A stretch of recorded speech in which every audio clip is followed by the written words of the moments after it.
Hello, my name is Adam Colton, music fan, author and blogger, and I'm going to review some of the albums that have got me through lockdown, beginning with Black Sabbath, unsurprisingly by Black Sabbath, 1970. The invention of heavy metal was a pure accident. Tommy Iommi lost the tips of two of his fingers in an industrial accident, which resulted in the playing style that we know and love. The ominous rain and tolling bell, which opens the album, launches Ozzy Osbourne onto the world stage, with his tortured shout of "Oh no, no, please God, help me," being an iconic moment. The title track changes gear towards the end, something that would become a trademark of the band.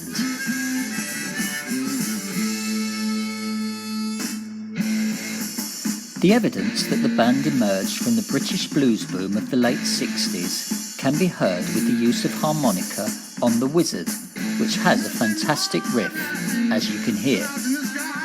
The 10-minute track, The Warning, further demonstrates the musical ability of Messrs. Iommi, Ward and Butler, as if you needed proof.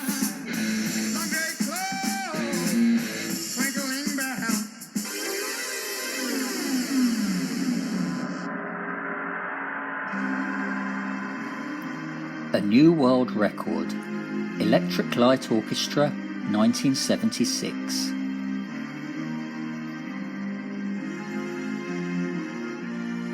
I remember first trying this album out in the car while driving to Heathfield in Sussex to cycle a disused railway line. With its epic orchestral opening to Tightrope, it felt like I was off for a trek around the Amazon rainforest. Indeed, this was the first of 4 regular albums that set the bar so high that the critics of the 80s dismissed ELO altogether. Sadly, I think it will only be when Jeff Lynne shuffles off this mortal coil that the masses realise just how good his compositions were.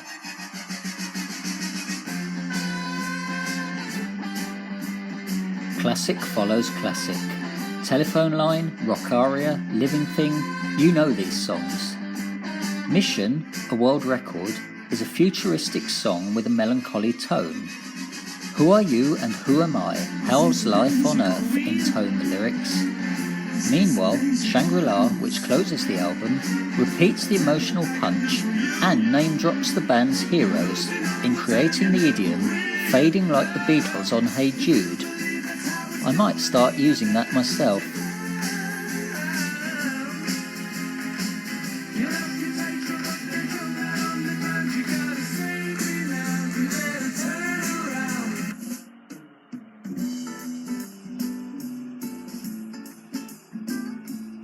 Life by the Cardigans, 1995.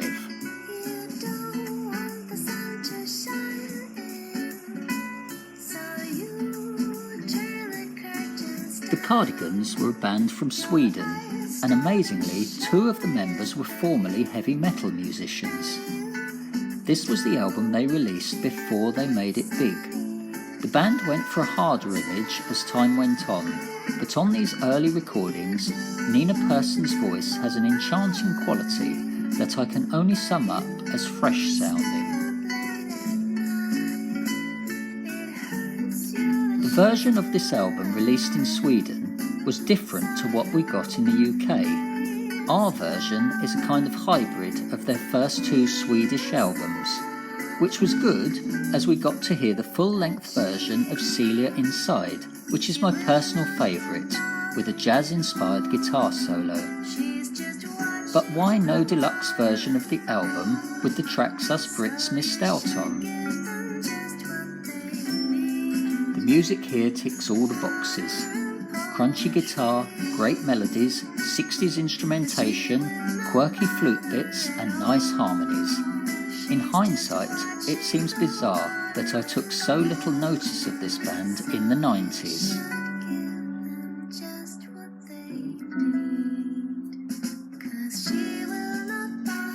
Hey Get Out of My Way has a motif reminiscent of Johnny and the Hurricanes, and there's even a laid-back cover of a Black Sabbath song. What's not to like?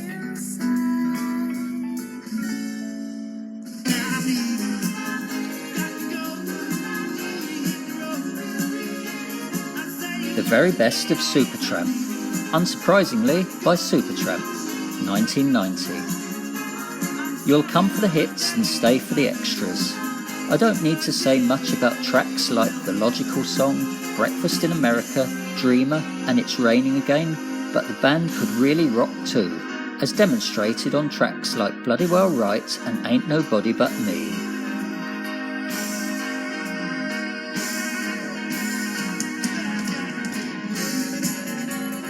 The longer coda to Goodbye Stranger lets the guitar solo take the song to another level compared to what you hear on the radio.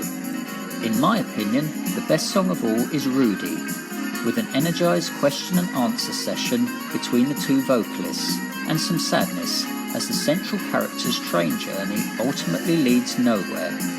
Just listen to the desperation in the final vocal note.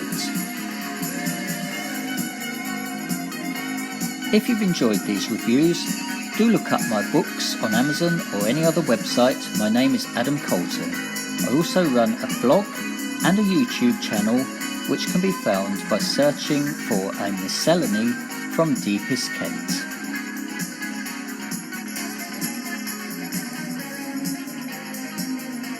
I think this track is fading like the Beatles on Hey Jude.